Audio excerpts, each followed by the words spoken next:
You only live once, but if you do it right, that's enough. Follow your dreams.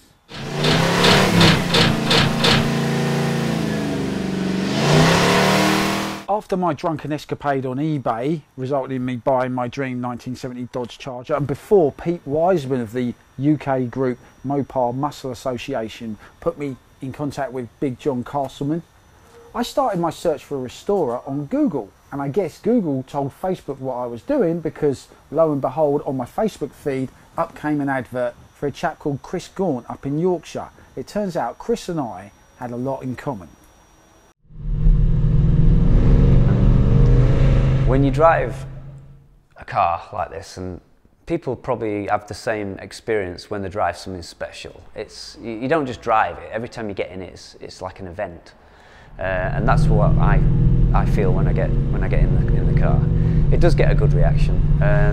It's well received at shows, obviously, but you know, I don't do it for that. I don't do it for the applause or the tin trophy or anything. I do it for like the satisfaction of having built the car, put the work, the time, the effort in it, and at the end of the day, it's my favourite car. It's what I want to drive. Even if it wasn't popular, even if it wasn't part of pop culture, I think I'd still love it.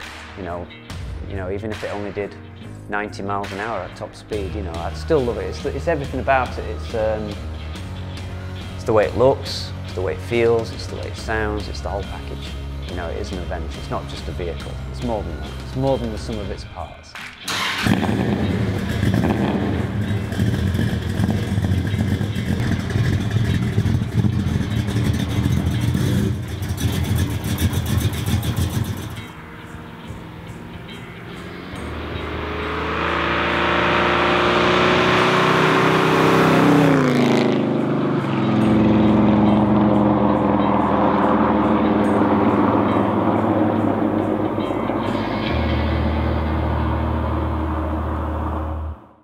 Chris Gaunt would become another friend that I would meet on my restoration journey, and it turns out he got into Dodge Chargers the same way I did. Well, that would come from the Dukes of Hazzard when I was a kid. One of my favourite TV shows of all time. And I remember saying to my dad, what kind of car is that? What kind of car is that? He says, oh, it's a Dodge Charger. And from then I was just smitten with the Charger. It's always a car that I always wanted. On my wall when I was a kid, I had two posters, the Lotus Esprit and a Dodge Charger, and I've been fortunate to have both. So I've had my dream cars. How many of us get to own not one but two of our dream cars? But that's not all. Chris has lived other automotive fantasies as well. Yeah, a customer of mine called John. He's got a really nice 69 General. He's done a really nice job of it as well. It's got the tan interior. When I do a mechanical job on a car, I need to road test them. That was a dream come true. But I took it out there, I swear to God, I only drove 1.5, 2 miles, and the looks, the headlight flashes, the waves, you know, it was a fairly quiet day, and every single car, you know, all you could see were people wide-mouthed and trying to get a look of it. It was fantastic driving it. But I mean, in your car, you get a great reaction as it is anyway. Yeah, you do. You must be kind of used to that. But everybody on the planet knows the General. There are tribes in the Amazon yet undiscovered by man. They know the McDonald's arches, they know what a Coca-Cola sign looks like, and they know what the General Lee looks like.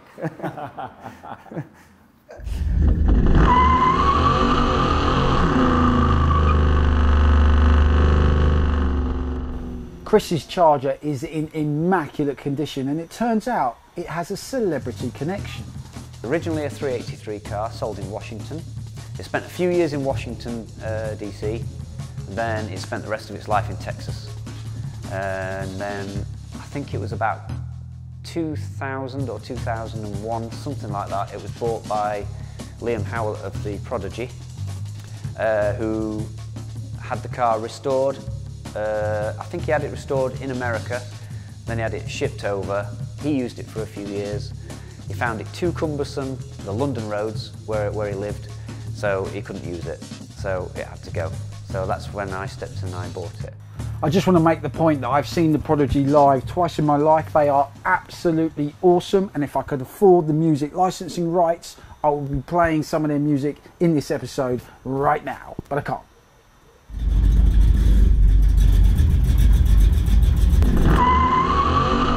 don't mind giving you figures. I paid $27,500 for the car when I bought it, which was strong money.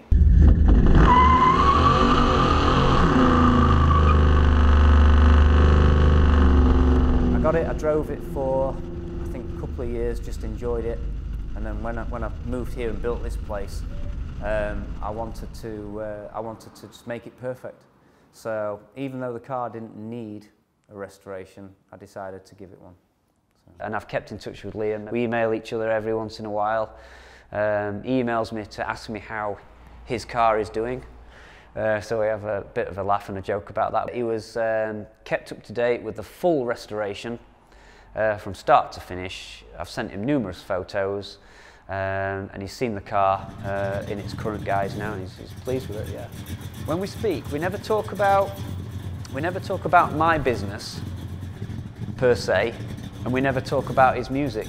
When we're talking, it's just like two guys in a pub. All we talk about is cars. When I bought the car, it had the Rockstar touch put on it. It was black. It was riding a little bit low on the suspension, and it had a set of chip foose chrome wheels on it with the low profile tyres. But everything else on the car was pretty much stock. So I looked at the car and I didn't like the way it looked, I'll be honest with you. When I saw it, I thought, but it's wheels and it's suspension, it's stuff I can change easily. So basically, as soon as I bought it, you know, I sold the wheels and got a set of Magnum 500s on it, lifted the suspension to its correct ride height, and then it just looked a totally different car.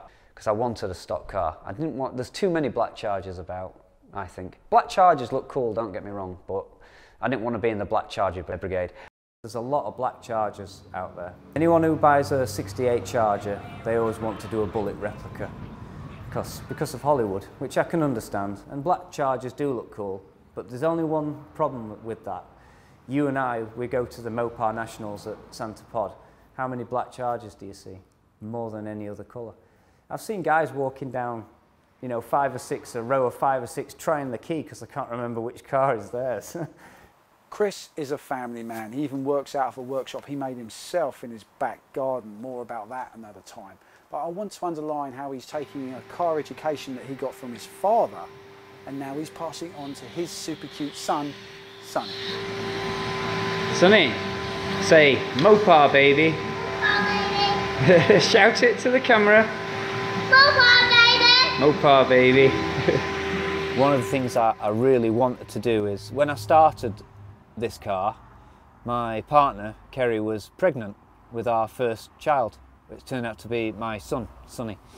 So obviously, with that in mind, I thought, well, I want to be able to take him out in the car in safety. So you know yourself, the seats that are on the market now, they've got a system called Isofix. Basically, it's a fixed bracket on the car, and the car seat snaps into place like a seatbelt buckle. But obviously, I didn't want to destroy the look of the car. I wanted to keep it as stock looking as possible. So what I did is, when the car was just a shell, I got hold of an Isofix bracket for, I think it was a Ford Fiesta or a Mondeo, and I adapted that bracket to fit this car. Now you can't see anything, but just between the cushions here, there's a bracket there. I can just feel it with my fingertips, and there's one here.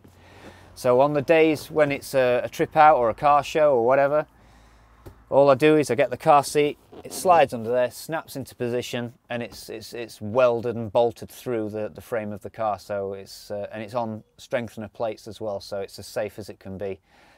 I elected to put it in the middle because putting it on one or two of the sides, these cars, as you know, they don't have airbags, they don't have side impact bars or anything like that. So I imagined, in the worst case scenario, if there's a crash at the front or the back, or if we're T-boned from either side, the middle of the car is the safest place for him. So that's why I elected to put it there as well.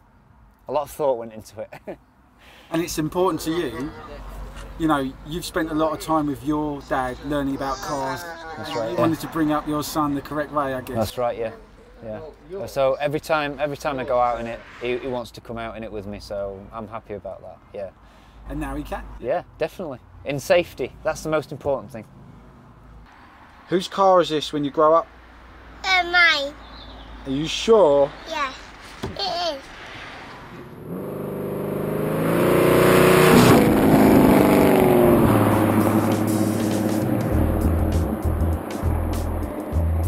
Later on in the series, we revisit Chris when he takes us through his first ground up restoration, another 2 chargers he's working on, and lots more.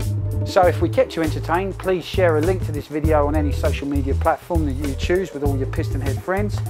And please, please, please remember to subscribe to us on our YouTube channel so we can build up an audience and make future episodes. But for now, it's bye from me.